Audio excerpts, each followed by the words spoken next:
자, 오늘 우리에게 주시는 하나님의 말씀은 지난주에 이어서 역시 갈라디아서 6장 14절 말씀 같이 읽도록 하겠습니다. 갈라디아서 6장 14절 시작. 그러나 내게는 우리 주 예수 그리스도의 십자가 외에는 결코 자랑할 것이 없다. 그리스도로 말미암아 세상이 나에 대하여 십자가에 못 박혔고 내가 또한 세상에 대하여 그렇게 되었다. 아멘. 지난주에 이어서 갈라디아서 6장 14절의 말씀을 한 번 더 보도록 하겠습니다. 많은 신자들이 그리스도의 십자가 하면 단지 이 십자가를 아주 오래전에 2000년 전에 예수님께서 하셨던 그 일, 그리고 또 그냥 어떤 하나의 기독교적 상징 정도로만 생각하는 경향이 있습니다. 우리가 예배 때마다 십자가, 보혈 이런 가사가 들어간 찬송을 부르기도 하고 또 설교에서도 십자가를 듣기는 하지만 실제 우리 성도들의 매일매일의 삶 속에서 십자가는 어떻습니까? 실제적인 도움에 있어서는 그다지 아무 능력이 없는 것처럼 여겨지는 하나의 이 종교적 관념 정도로만 치부되는 게 오늘날 대부분의 신자들이 십자가에 대해서 갖고 있는 태도인 것 같습니다. 하지만 성경은 이렇게 말씀합니다. 십자가의 도가 멸망하는 자들에게는 미련한 것이요 구원을 얻는 우리에게는 하나님의 능력이라. 구원을 얻는 우리에게는 십자가가 하나님의 능력이라. 십자가는 과거의 사건만이 아니라 지금 이 순간 우리의 매일매일의 오늘의 삶 가운데도 바로 현재 역사하는 하나님의 능력이라는 것입니다. 이 능력은 어떤 능력입니까? 과거뿐만이 아니라 오늘 우리의 죄를 이기게 하고 세상을 이기게 하고 하나님 앞에 담대히 서게 만드는 실제적인 능력인 것입니다. 청교도 리처드 쉽스라는 분은 이렇게 말했습니다. 그리스도의 피는 단 한 번 흘려졌지만 그 효력은 날마다 우리의 양심을 씻는다. 그렇습니다. 성도 여러분, 십자가에서 흘리신 우리 주 예수 그리스도의 피는 과거에 말라붙은 종교적 상징이 아닙니다. 그저 어떤 추상적인 관념이 아닙니다. 지금도 살아 역사에서 우리의 영혼을 실제적으로 정결하게 해주고 하나님 앞에서 담대한 보증과 확신을 가져다주는 실제적인 효력이 있는 것입니다. 이 십자가의 보혈의 능력은 오늘도 흐르고 있습니다. 성도의 전 삶 위에 일평생 이 십자가야말로 매일매일의 능력이자 생명을 주는 생명수인 것입니다. 오늘 이 시간에는 그저 단지 과거의 사건뿐만 아니라 바로 오늘 지금도 역사하는 이 십자가의 세 가지 능력에 대해서 알아보도록 하겠습니다. 먼저 첫 번째로 십자가는 죄를 이기게 하는 능력입니다. 성도가 예수님을 믿고 거듭났다고 해도 거듭난 성도에게도 죄와의 싸움은 여전히 남아 있습니다.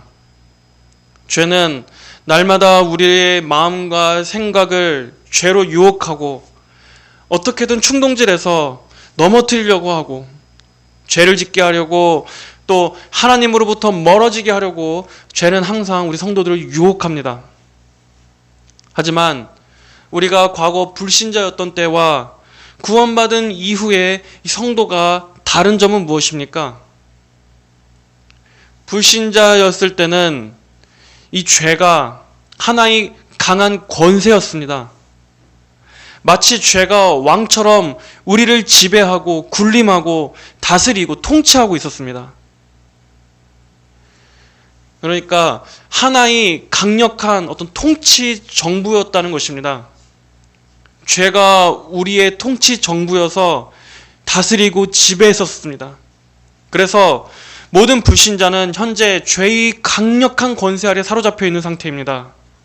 그래서 그의 의지, 감정, 생각, 마음 그가 좋아하는 모든 것들, 그런 것들이 다 죄의 지배를 받습니다. 죄의 영향을 받을 수밖에 없다는 겁니다. 그래서 항상 그가 행하는 모든 것들, 그가 원하는 것들이 다 죄로 기울어질 수밖에 없는 상태입니다. 마음에 원하는 것이 죄요. 그리고 오히려 하나님과 반대되는 것들을 사랑하고 즐깁니다. 그것이 옳다고 여깁니다. 그리고 스스로 죄를 끊을 능력이 없습니다. 이게 불신자의 상태입니다. 그래서 성경은 예수님 밖에 있는 불신의 상태에 있는 모든 사람을 다 죄의 종노릇한다라고 말한 것입니다. 죄의 노예다. 심지어 인간이 자유의지를 갖고 있다고 해도 그 의지는 사실상 완전한 자유가 아닙니다.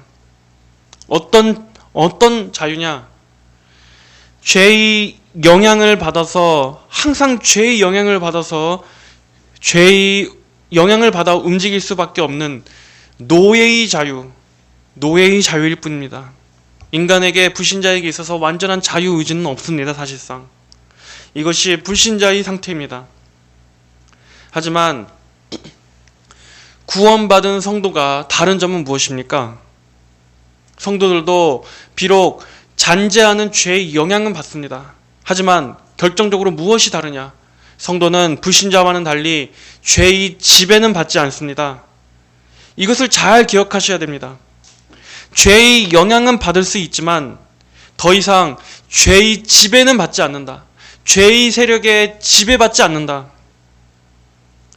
우리의 머리 위에 군림하던 그 죄의 통치가 이제는 예수님의 십자가로 인해서 완전히 끊어져 버렸기 때문입니다.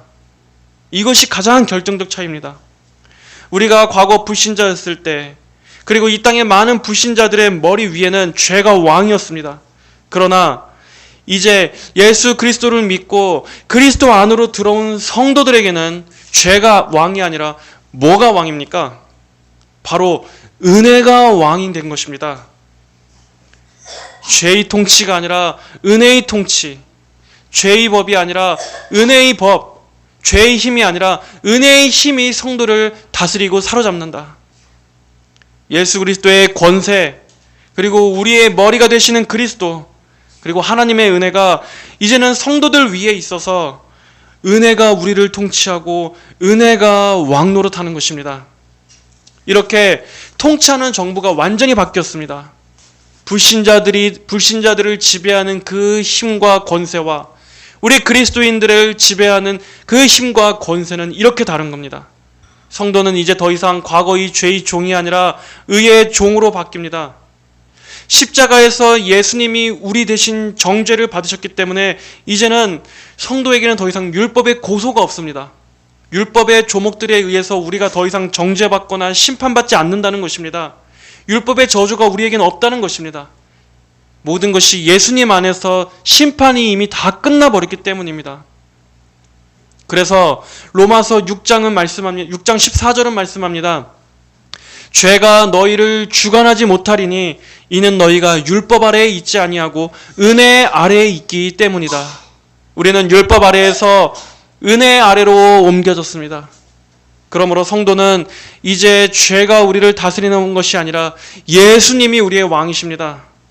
예수님께서 왕으로 다스리시는 새 나라로 완전히 옮겨져 버린 것입니다. 이게 얼마나 엄청난 건지 아십니까? 그래서 골로새서 1장 13절에서도 말씀하시기를 아버지께서는 우리를 어둠의 권세, 이 어둠의 권세라고 하고 있지 않습니까?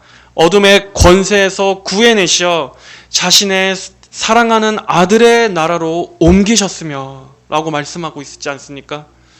이처럼 죄는 하나의 권세입니다. 하나의 강력한 힘입니다. 죄가 추상적인 것이 아니라 실질적으로 강한 힘을 갖고 있는 것이라는 겁니다. 그래서 성경은 죄가 지배력을 갖고 있는 하나의 세력이라고 말씀합니다. 그런데 예수님이 십자가에서 이 죄의 강한 권세를 끊어버리셨기 때문에 이제 성도는 더 이상 자신이 죄에 묶여있고 죄의 지배 아래 있고 죄의 세력 아래 다스림 받는 종노릇하는 그러한 상태에서 완전히 건져내져서 이제는 은혜 안으로 완전히 들어오게 된 것입니다. 이 지배하는 통치 세력이 바뀐 것, 이것을 가장 중요하게 기억하셔야 합니다. 자, 그렇다면 이렇게 성도들이 죄의 지배에서 완전히 벗어났는데, 그러면 우리가 그럼에도 여전히 죄의 영향을 받고 또 때때로 죄로 넘어지는 건 뭡니까? 그러면 죄의 세력이 이렇게 완전히 끊어져 버렸다면 왜 저는 죄 때문에 여전히 이렇게 힘들고 죄의 유혹을 끊기가 힘들까요? 아마 이렇게 생각하시는 분들이 많을 겁니다. 우리가 이 개념을 분명히 이해하고 있어야 됩니다. 죄의 지배는 완전히 끝나버렸습니다. 이것은 확실합니다. 하지만 그럼에도 성도들 안에는 여전히 죄의 잔재가 남아있다는 것을 우리는 알아야 하는 것입니다. 물론 그 죄는 우리를 완전히 지배하고 다스릴 수 없습니다. 그렇다면 그 죄는 어떠한 개념이냐? 마치 적군의 주 정부는 완전히 패배했지만 여전히 거기에 굴복하지 않고 있는 남아있는 패장군들이 산속에 숨어서 때때로 게릴라처럼 이렇게 습격해 오는 겁니다. 그런 것과 같은 겁니다. 하지만 결코 더 이상 성도들을 지배할 수는 없다. 죄가 유혹할 수 있고 싸움을 걸어올 수 있고 넘어뜨릴 수 있지만 더 이상 통치할 수는 없다. 죄의 우두머리가 완전히 끝나버렸다. 이것을 잘 이해하고 계셔야 됩니다. 그래서 바울도 때때로 이 잔재하는 죄의 영향 때문에 탄식하지 않았었습니까? 내 지체 속에 있는 또 다른 법이 나의 마음의 법과 싸워서 나를 내 지체 속에 있는 죄의 법의 포로로 삼는 것을 본다. 오라 나는 공고한 사람이로다. 이 사망의 몸에서 누가 나를 건져내랴. 이 말은 바울 역시도 이 남아있는 죄의 영향 때문에 탄식하면서 했던 말입니다. 하지만 그렇다고 해서 바울이 지금 자기가 죄로 멸망할까봐 지금 이러한 탄식을 한 겁니까? 그렇지 않습니다. 이 말을 했던 당시의 바울은 예수님을 믿은 이후였습니다. 그의 신앙이 아주 오랜 세월 동안 깊어진 다음에 나온 고백이었습니다. 그가 불신자 때 했던 고백이 아니었습니다. 바울은 자신의 구원의 불확실함 때문에 두려워서 한 것이 아니라 아직 성화의 과정 중에 있는 상태에서 내가 하나님을 너무나 사랑하는데 그럼에도 아직 내 안에 잔재하고 있는 이 죄가 있음을 봄으로 인해서 탄식하고 괴로워서 한 고백인 것입니다. 이것은 성도라면 마땅한 탄식입니다. 여전히 죄가 나를 통치해서 그 죄 때문에 내가 멸망할까봐 하는 그런 고백이 아니라 하나님 앞에 더 거룩해지지 못하고 있는 나 자신에 대해서 내 안에 점점 더 내가 하나님께 나아갈수록 하나님과 깊어질수록 내 안에 숨어있는 은밀한 죄들을 계속 발견함으로써 괴로워하고 또 더 정결해지지 못하는 것에 대한 슬픔. 여러분, 이것은 오히려 성도가 있어야 하는 탄식입니다. 없다면 오히려 그게 이상한 겁니다. 하나님 앞에 자신의 죄로 인해 탄식하고 그로 인해 하나님의 은혜를 더 구하게 되고 그것 때문에 겸비한 마음을 갖게 되는 것은 여러분, 그 성도는 바로 그러한 마음이 그 영혼이 하나님 앞에서 살아있다는 증거입니다. 거룩을 향해 가고 있다는 증거입니다. 거룩과 정결함을 사모하고 있다는 증거입니다. 왜냐하면 그러한 마음이 없는 성도는 자신의 죄로 인한 탄식과 슬픔조차도 느끼지 않기 때문입니다. 그래서 칼빈도 어떻게 해석했냐면 이 바울의 이 탄식은 절망의 부르짖음이 아니라 성령의 은혜로 죄를 미워하게 된 자의 거룩한 슬픔이다 라고 해석했었습니다. 이 탄식은 절망의 부르짖음이 아니라 성령의 은혜로 죄를 미워하게 된 자의 거룩한 슬픔이다. 그러면서 이어서 의인은 여전히 죄의 유혹을 느낀다. 그러나 그는 더 이상 죄의 노예가 아니다. 오히려 그는 죄를 가장 미워하기 때문에 그 존재를 슬퍼하는 것이다. 그리고 존 오웬도 이렇게 말했습니다. 이 탄식은 죽어가는 사람의 절규가 아니라 살아있는 자의 싸움이다. 이 탄식은 죽어가고 있는, 멸망으로 가고 있는 사람의 절규가 아니라 살아있는 자의 싸움이다. 거듭난 자의 싸움이다. 믿음을 가진 자의 싸움이다. 즉, 성도는 죄의 통치에서 완전히 해방되었습니다. 여러분, 이것을 분명히 믿으십시오. 하지만 잔재하는 죄의 영향은 남아 있습니다. 그러나 그렇다고 해서 우리가 아직도 여전히 죄의 세력에 굴복해 있느냐, 반쯤만 예수님이 승리한 것이냐, 그것이 아닙니다. 예수님께서 십자가로 죄의 권세를 완전히 끊어버리셨기 때문에 이제 더 이상 죄가 우리를 주장하지 못합니다. 불신자들은 죄를 괴로워하지 않습니다. 오히려 죄를 사랑하고 즐기고 죄 자체를 인식하지 못합니다. 여기서 말하는 죄는 단순히 우리가 거짓말하고 남한테 사기치고 피해주고 어떤 이런 양심의 가책을 느끼고 하는 그런 정도의 죄를 말하는 것이 아니라 인간이 본연적으로 하나님 앞에서의 죄를 짓는 걸 말합니다. 하나님과의 관계, 하나님을 믿지 않는 것, 그리고 자신이 하나님 앞에 거룩하지 못한 불경건하고 불의한 존재라는 것, 하나님을 대적하고 있는 것, 본성적으로 타락해 있는 존재라는 것, 그리고 거기에서 나온 수많은 죄들, 거짓, 음란함, 탐심, 정욕, 이런 자잘한 죄들이 하나님 앞에서 얼마나 큰 죄인지를 불신자들은 아예 자각 자체를 못합니다. 하지만 성도들은 이 죄를 압니다.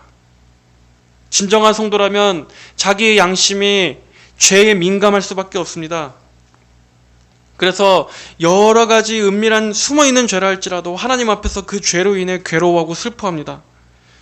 그리고 그것은 심판받을까봐 느끼는 어떤 정죄의식, 두려움이 아니라 하나님을 사랑하는 마음에서 나오는 슬픔이요, 죄를 미워하고 은혜를 더 갈망하는 마음에서 나오는 이 거룩한 탄식입니다. 경건한 슬픔입니다. 의에 줄이고 목마른 자의 증거입니다. 영적으로 정말 가난한, 갈급한 자의 그러한 상태입니다. 그리고 그것이 성령께서 내주하신다는 증거입니다. 이렇게 십자가는 죄의 권세를 완전히 끊어버린 능력입니다. 하나님께서 이러한 죄의 잔재하는 영향을 남겨주신 것은 그만큼 우리가 이 땅에서 성령의 거룩하게 하시는 그러한 성화의 도우심을 더 의지하고 하나님의 은혜 없이는 내가 살 수 없는 자라는 것을 더 깨닫고 하나님을 더 의지하도록, 우리가 더 겸손하도록 하나님께서 섭리적으로 남겨두신 것입니다. 그리고 우리는 그 안에서도 확신을 누릴 수 있어야 하는 것입니다.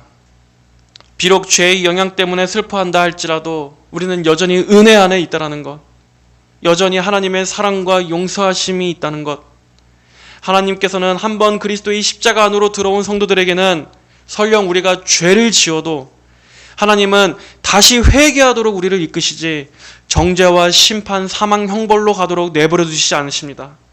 이게 성도들에게는 엄청난 위로입니다. 여러분, 이것은 성도들을 방종하게 만드는 것이 아닙니다. 오히려 우리는 하나님의 긍휼히 여기심과 하나님의 선하신 돌보심을 오히려 이것을 통해서 더 의지하게 만드는 것입니다. 성도 여러분, 그러므로 확신을 가지십시오. 이렇게 스스로 생각하십시오. 난 이제 더 이상 죄의 노예가 아니다. 예수님께서 십자가의 권세로 죄의 권세를 완전히 이기셨기 때문이다. 나는 비록 아직 이 땅에서는 여전히 죄가 많고 흠이 많고 많이 넘어지지만 그럼에도 나는 이제는 은혜 아래 있다. 난 더 이상 본질상 죄인 악인이 아니야. 난 이제 그리스도의 피로 용서받은 의인이야. 이렇게 확신을 가져도 되는 것입니다. 마귀는 성도가 이러한 담대함을 갖지 못하도록 어떻게든 방해를 하려고 합니다. 한번 죄를 지을 때마다 봐봐, 너는 죄인이야. 네가 이렇게 죄를 졌으니까 이제 너희 구원도 박탈될 거야. 넌 죄를 이길 수 없어. 넌 평생 죄에 질질 끌려다닐 수밖에 없어. 예수님이 너를 죄의 권세에서 너를 해방시켰다고? 아니야, 넌 그렇지 않아. 이렇게 마귀는 우리가 넘어질 때마다 양심에다가 대고 이렇게 속삭일 겁니다. 하지만 그럴 때마다 성도 여러분, 예수님 안에서 이미 우리를 지배하고 있던 그 죄의 강력한 세력이 완전히 무너져 버렸음을 바라보십시오. 마귀의 정부, 죄의 정부가 십자가로 인해서 완전히 박살나고 패배했음을 믿으십시오. 그렇기 때문에 마귀가 주는 이러한 참소는 그저 거짓 선동에 불과합니다. 사실이 아닌 거짓 선전에 불과한 것입니다. 분명히 기억하십시오. 예수님을 진정으로 믿는 성도라면 이제 그는 더 이상 죄의 지배 아래 있지 않습니다. 설령 그가 죄를 짓고 넘어진다 할지라도 그는 죄의 지배 아래에서 죄를 짓는 것이 아닙니다. 그는 죄의 권세에서 완전히 벗어났습니다. 이것을 확고하고 분명하게 믿어야 하는 것입니다. 자, 그럼 우리가 하나 더 나아가서 그러면 한번 적용을 생각해 봅시다. 그럼 오늘을 살아가는 우리 성도들은 이 잔재하는 죄의 영향에 대해서 어떻게 싸워야 하겠습니까? 바로 이 예수님께서 이기신 십자가의 능력을 오늘 현재화하는 이 싸움을 해야 하는 것입니다. 이것을 성화라고 합니다. 우리는 죄와 관련해서 죄를 이기신 그리스도의 십자가의 능력을 날마다 계속 붙잡아야 합니다. 계속 바라봐야 합니다. 예를 들어 마음 안에 탐심과 이 세상 욕망, 세상 욕심이 일어날 때마다 무엇을 생각해야 하겠습니까? 오늘 말씀대로 나는 그리스도와 함께 십자가에 이미 못 박혔다. 세상이 나에 대하여 죽었고 나 또한 세상에 대하여 그렇게 되었다. 그리고 갈라디아서 5장 24절의 말씀처럼 그리스도 예수의 사람들은 육체와 함께 그 정욕과 탐심을 십자가에 못 박았느니라. 이 말씀을 기억하면서 세상 영광은 사망으로 가지만 나는 그리스도의 십자가 안에서 모든 것을 얻었다. 이 십자가만이 내게는 가장 영원하고 풍성한 보물이다. 나의 자랑이다 하는 것을 생각하시기 바랍니다.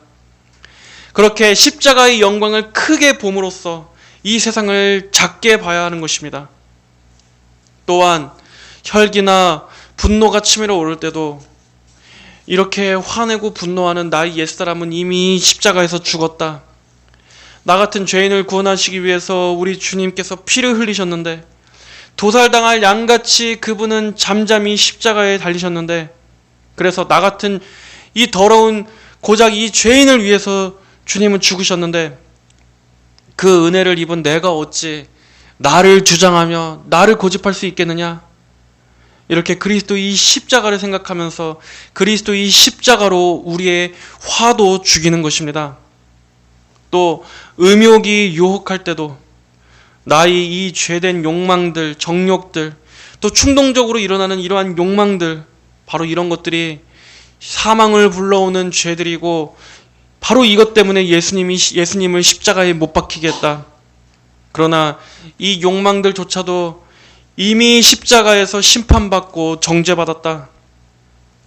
성령께서 주시는 욕망은 거룩하고 정결한 열망이지 이러한 육체의 욕망이 아니야 하면서 음욕이 일어날 때마다 우리는 그 음욕 역시도 십자가로 처리해야 하는 것입니다. 그 육체의 욕망을 더욱더 하나님의 영광에 대한 열심, 성령의 충만함에 대한 그 거룩한 열망으로 바뀌도록 십자가로 죽여야 하는 것입니다. 이렇게 그리스도의 십자가를 바라볼 때 우리는 단지 정신 승리가 아니라 실제 그 십자가의 능력이 지금 이 현재의 죄들도 이길 수 있게 해주는 하나님의 능력이 됨을 알아야 하는 것입니다. 우리는 십자가에 우리의 죄를 못 박아야 합니다. 나의 옛사람이 이미 십자가에서 죽었음을 항상 떠올려야 합니다. 예전에 나는 그리스도와 함께 십자가에서 함께 죽었어. 이제 나는 성령으로 새롭게 거듭난 새로운 피조물이야. 지금의 이 유혹들은 나를 여전히 옛사람으로 다시 끌어당기려고 하는 아무 능력 없는 유혹에 불과해. 그리스도의 십자가의 완전한 승리를 바라보자. 그리스도의 십자가를 바라보자. 거기서 완전히 끝난 나의 옛사람은 완전히 끝나버렸고 이제 나는 주 안에서 새로운 본성, 새로운 영적 생명을 입은 새로운 피조물이야 하는 이러한 자신에 대한 바른 정체성을 보시기를 바랍니다. 이것을 우리는 매 순간 믿고 바라보고 특별히 기도해야 하는 것입니다. 성도는 이 싸움을 하는 거지 과거처럼 심판받고 멸망할까봐 두려워서 떠는 성도는 이제 더 이상 그러한 두려움은 갖지 않아도 됩니다. 우리의 힘으로 죄를 이기려고 하면 이길 수 없을 것입니다. 그러나 예수님께서 죄의 통치, 죄의 권세를 이미 박살내셨습니다. 예수님이 끊어버리셨습니다. 예수님이 이기셨습니다. 우리는 그 십자가의 이긴 승리를 바라보면서 우리의 장래를 확신하고 또 십자가에서 나의 옛사람은 이미 죽었음을 기억하면서 이 현재를 이기며 살아가야 하는 것입니다. 십자가가 없이는 결코 성화도 없습니다. 십자가를 바라보지 않고서는 죄를 이길 수 없습니다. 십자가의 능력을 되새기지 않고서는 결코 죄를 이길 수 없다는 것을 항상 기억하시고 십자가로 죄를 이겨야 합니다. 자, 두 번째로 십자가의 현재 능력은 세상을 이기게 하는 능력입니다. 그리스도로 말미암아 세상이 나에 대하여 십자가에 못 박혔고 내가 또한 세상에 대하여 그렇게 되었다. 지난주에도 설명드렸듯이 이 세상은 하나님을 인정하지 않는 세상입니다. 그리고 그 안에서 이 세상의 많은 사람들이 추구하는 이 자랑, 인간의 자랑, 또 자기 자랑, 성공, 쾌락, 정욕, 또 자기애, 이런 것들을 최고의 가치로 여기는 이 세상, 바로 그것이 여기서 말하는 이 세상의 의미입니다. 한마디로 하나님과는 반대되는, 정반대되는 모든 것들입니다. 이 세상에서 높이는 가치들은 다 십자가와는 반대되는 것입니다. 십자가는 하나님의 영광을 추구하는 길이지만 이 세상은 자기의 영광을 추구합니다. 십자가는 영원한 것을 향해 나아가게 하지만 이 세상은 현세적이고 일시적인 것들만 바라보게 만듭니다. 십자가는 그리스도, 우리 주님을 가장 존귀하게 여기지만 세상은 나를 중심으로 여기게 만듭니다. 그리스도가 높아지는 것이 아니라 내가 높아지는 것에 중점을 두는 것입니다. 이렇게 철저하게 하나님이 없는 내가 왕된 곳, 나 중심의 체계, 세상이 추구하는 것은 이것입니다. 그래서 세상은 십자가를 말하면 조롱합니다. 십자가를 따라가는 성도들에게 이렇게 속삭입니다. 너가 십자가를 따르면 거기에 무슨 영광이 있겠느냐? 너는 이 세상에서 반드시 망할 거야. 십자가의 그 길은 점점 고립되는 길이야. 너가 망하는 길이야. 너가 죽는 길이야. 하지만 그리스도의 십자가는 오직 이 길에만 영광이 있다라고 말합니다. 여기에만 생명이 있다고, 여기에만 구원이 있다고 십자가는 말합니다. 바로 이 길만이 하나님께서 인간이 가기를 원하시는 가장 유일하고 참된 그 생명길, 우리가 사는 길인 것입니다. 그리스도의 십자가를 가장 영광스럽게 생각하는 성도는 이 길을 마땅히 갑니다. 십자가의 좁은 생명길을 갑니다. 오히려 참된 그리스도인들에게는 십자가야말로 가장 빛나는 영광의 길이고 세상으로 가는 길이야말로 멸망의 길입니다. 사망의 길입니다. 성도들은 이 세상의 영광을 사랑하는 것이 아니라 좁고 협착하고 고난이 있을지라도 그 십자가를 더 영광스럽게 봅니다. 십자가는 이렇게 세상의 매력을 죽게 만듭니다. 여러분 생각해 보십시오. 이 세상에서 아무리 영광스러운 것이라고 할지라도 하나님께서 예수님을 통해 주신 이 구원보다도 더 감격적인 게 있습니까? 십자가를 통해서 우리가 하나님의 자녀가 될 수 있었고 그리스도의 십자가를 통해서 우리가 하나님의 영원하신 사랑과 보호 속으로 들어오게 되었는데 이거보다 더 감사한 복이 어디 있습니까? 이 세상에 아무리 좋은 것들로 세상이 약속한다 할지라도 거기에는 영원한 생명이 없습니다. 아무리 돈이 많으면 뭐합니까? 결국에 한정된 인생 안에서 살다가 결국 예수님이 없이 죽으면 멸망일 뿐입니다. 그 인생이 아무리 이 땅에서 많은 재물과 부와 안락함으로 인해서 이 땅에서의 삶은 뭐 그렇게 잘 살았다 할지라도 영적으로는 그 일평생 평생토록 죄와 어둠 속에만 있다가 간 것입니다. 일평생 하나님과는 단 한 번도 관계가 없이 하나님께 등을 돌리고서 산 인생일 뿐입니다. 그런데 그렇게 해서 결국 저 영원한 어둠 형벌 지옥 속으로 들어가게 되면 아무리 이 땅에서 잘 먹고 잘 살았다 한들 그게 다 무슨 소용입니까? 뭐가 남겠습니까? 그러나 그리스도의 피가 발라진 성도는 하나님이 함께 하십니다. 하나님이 그를 평생 돌보시고 우리 하나님 아버지께서 우리 성도들을 공급하시고 보호하시고 하나님이 선하신 그 인도하심이 있고 하나님의 그 은혜로우신 얼굴을 우리 성도들을 향하여 항상 계신 이 가장 든든하고 안전한 돌보심이 우리 가운데 있는데 우리가 이 하나님 아버지의 품을 떠나서 헛되고 일시적인 이 세상의 헛된 영광이 뭐 그렇게 대단해 보일 게 있겠습니까? 성도는 오직 하나님만으로 충분한 것입니다. 하나님이 함께 하시면 성도는 가장 안전한 보호처, 피난처에 있는 것입니다. 그러므로 세상 영광에 대한 갈망을 십자가로 죽이십시오. 십자가를 크게 보십시오. 십자가를 크고 영광스럽게 바라보면 바라볼수록 세상에 대한 사랑은 식어지게 되어 있습니다. 죄에 대한 사랑을 어떻게 몰아내는지 아십니까? 막 억지로 막 내가 의지적으로 죄를 끊어내고 죄를 막 어떻게든 막 정신력으로 막 우리가 이겨내려고 한다고 되는 것이 아니라 죄를 향한 사랑보다 더 크고 거룩한 것들을 사랑하면 되는 것입니다. 하나님을 많이 사랑하면 되는 겁니다. 하나님을 많이 사랑하면 사랑할수록 죄에 대한 사랑이 죽습니다. 하나님의 영광스러움이 우리의 마음에 가득 차면 반대로 죄가 너무나 더럽고 추악하고 가까이 하기 싫은 것으로 여겨지게 되어 있습니다. 죄를 이기는 방법은 죄 자체에 집중해서 죄를 이기려고 하는 것이 아니라 하나님으로 마음을 가득 채우는 것입니다. 그리스도의 십자가를 가장 아름답고 영광스러운 것으로 보는 것입니다. 그래서 오히려 그리스도의 십자가와 정반대되는 그 죄의 매력을 쇠약하게 만들어버리는 것입니다. 그래서 우리가 기도해야 하는 것입니다. 이것은 절대적으로 기도가 필요합니다. 우리의 힘과 의지로 되는 것이 아니라 성령님의 도우심이 있어야 하는 것입니다. 여러분, 성도 여러분, 기도하십시오. 하나님을 지금보다 훨씬 더 가장 많이 사랑할 수 있게 해달라고, 그리스도의 십자가를 가장 영광스럽게 여길 수 있게 해달라고, 그 영광의 풍성함에 완전히 마음이 사로잡혀서 내 마음이 하나님에 대한 사랑과 그 주의 빛나는 영광으로 가득가득 차게 해달라고 여러분 성령님께 기도하셔야 합니다.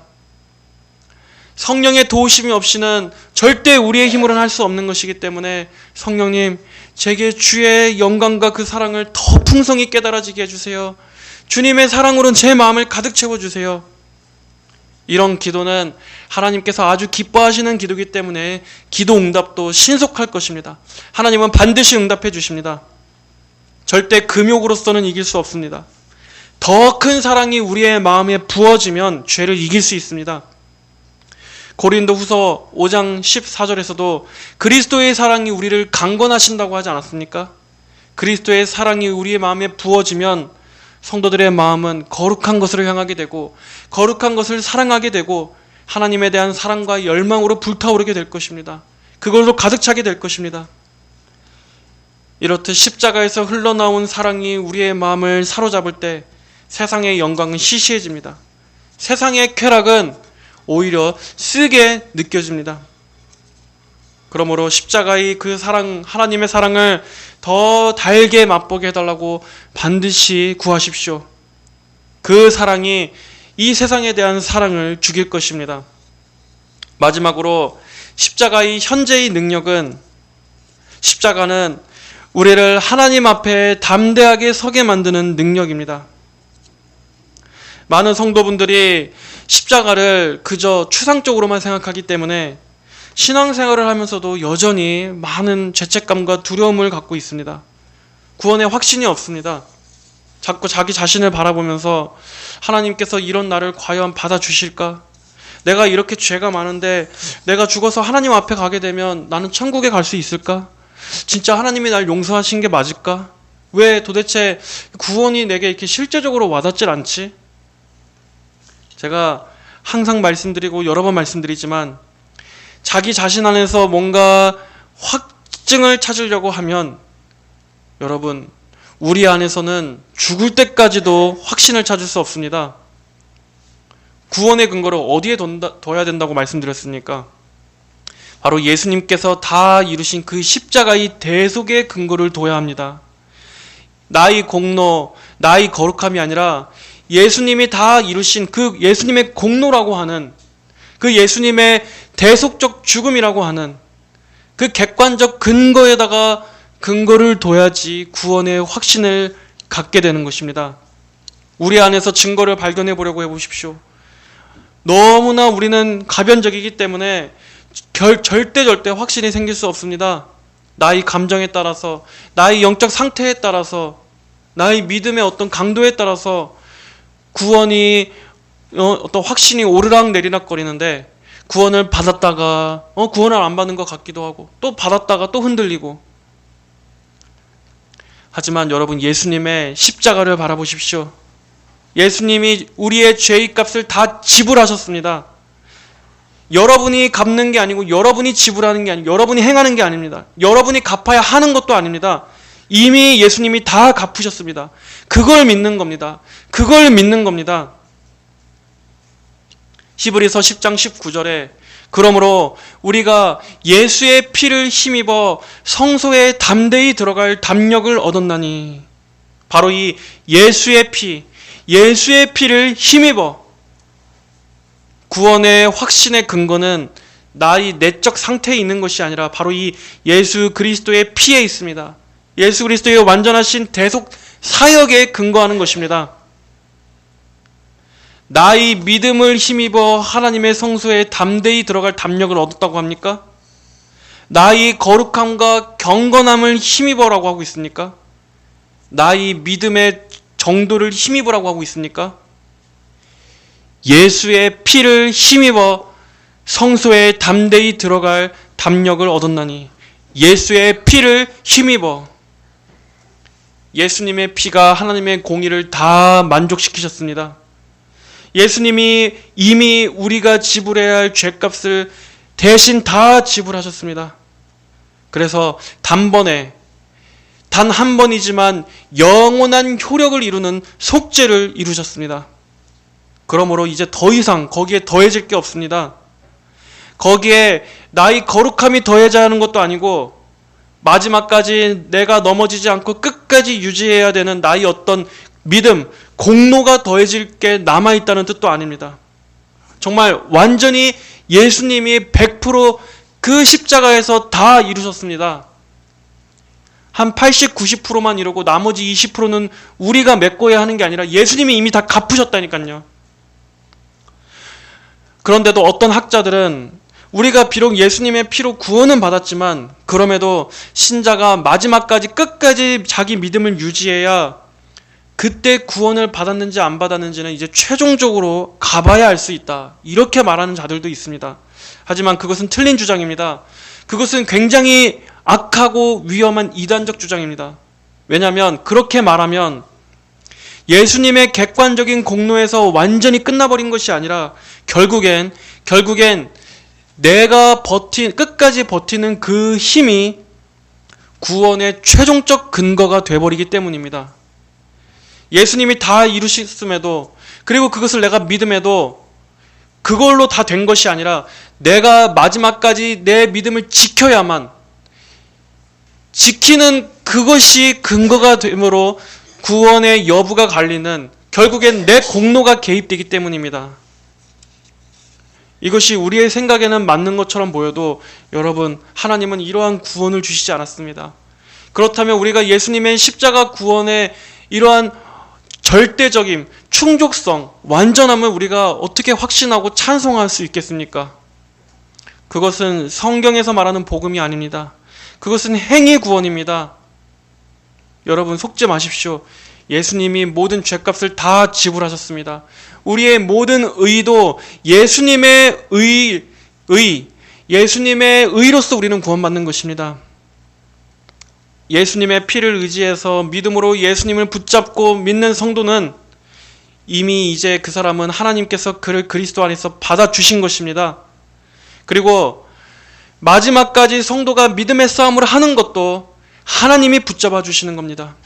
하나님이 끝까지 승리하도록 성도를 붙잡아 주시고 우리의 믿음을 붙잡아 주시고 우리의 영혼을 붙잡아 주시고 넘어져도 다시 일으켜 주시고, 그러므로 성도의 믿음의 싸움은 우리가 볼 때는 우리가 하는 것 같지만 사실은 이미 예수님께서 다 이겨놓으신 싸움입니다. 사실상 대장 되시는 예수님께서 이미 다 이루시고 예수님이 앞장서서 우리를 이끌어 가시는 것입니다. 예수의 피를 힘입어 이걸로 끝난 겁니다. 이게 얼마나 강력한 보증입니까? 그리스도 피 외에 더 이상 더해질 것이 없습니다. 오직 그리스도의 이 십자가 보혈이 죄인을 하나님 앞에 의롭다 여김받게 해주는 유일한 보증인 것입니다. 완전하고 절대적 충족시키는 보증입니다. 성도는 죽어서 하나님 앞에 갈 때 우리에게 발라진 예수님의 피를 담대히 보여드릴 수 있습니다. 그리스도의 피를 담대히 내밀 수 있습니다. 나는 죄가 많고 부족하지만 내게는 그리스도의 십자가의 피가 있다. 예수님의 보혈이 나를 덮고 있다. 여러분 항상 이것을 생각하십시오. 마귀가 정죄하고 참소합니까? 나는 그리스도의 보혈이 발라져 있다. 죄로 넘어져서 낙심하고 스스로 은혜 받을 만한 자격이 없는 것 같아서 두렵고 머뭇거려집니까? 나는 죄악되나 나를 덮으신 예수님의 피가 고결하다. 예수님의 피가 나를 하나님 앞에 받아들여지게 한다. 이렇게 항상 예수님의 피를 담대하게 내미십시오. 담대하게 주장하십시오. 담대하게 선포하십시오. 청교도 토마스 브룩스는 그리스도의 피는 우리 죄인의 양심의 두려움을 싣는 가장 강력한 세제다라고 말했습니다. 그렇습니다. 십자가의 보혈은, 그리스도의 이 피는 우리의 모든 죄와 죄책과 양심의 두려움을 씻는 가장 강력하고 효과적인 세제입니다. 십자가의 보혈이 우리 양심에 평강을 줍니다. 우리의 양심에 예수님의 피가 새롭게 해줍니다. 그리고 예수님의 피를 생각할 때 우리는 하나님 앞에서 다시 일어서고 회복될 수 있는 담대함을 얻게 됩니다. 그러므로 성도 여러분, 매 순간 십자가로 나아가 그 피로 양심을 씻으십시오.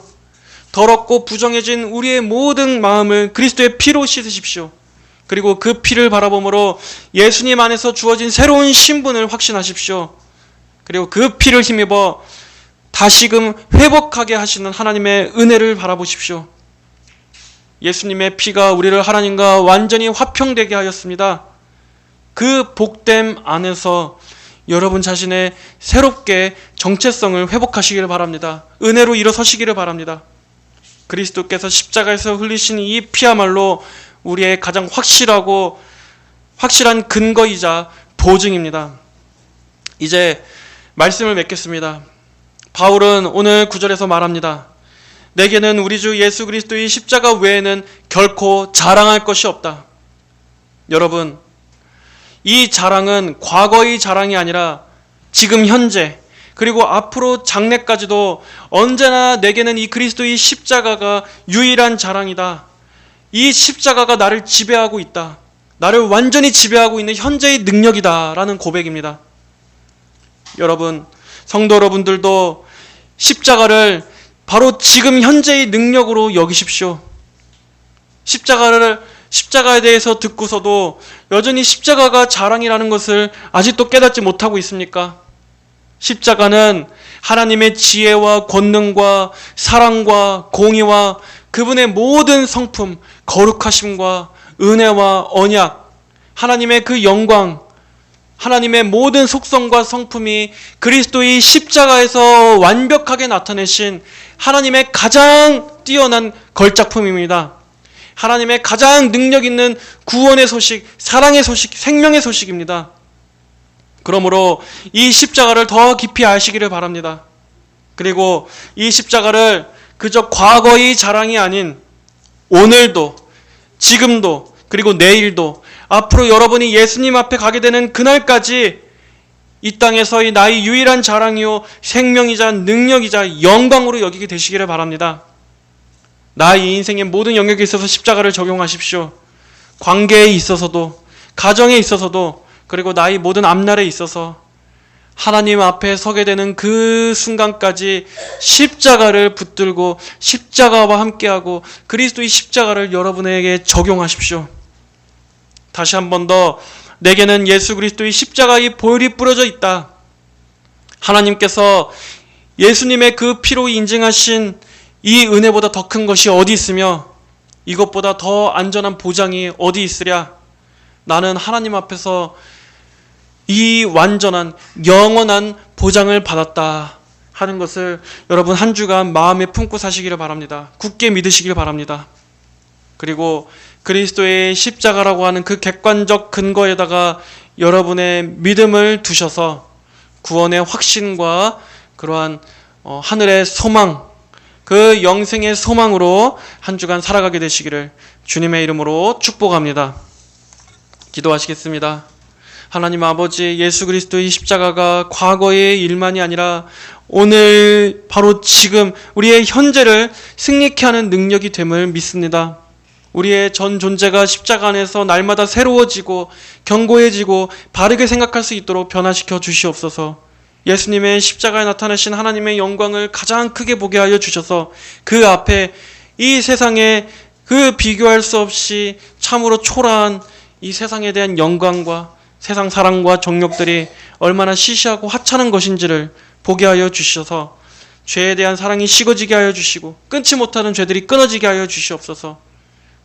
저 영원한 영광으로 우리의 마음이 가득 채워져서 아버지 주님과 다시 보게 되는, 주님과 하나가 되는 그날이 올 때까지 이 십자가의 능력으로 살아가는 저희 모두가 되게 하여 주옵소서. 감사드리며 살아계신 예수님의 이름으로 기도하였습니다. 아멘.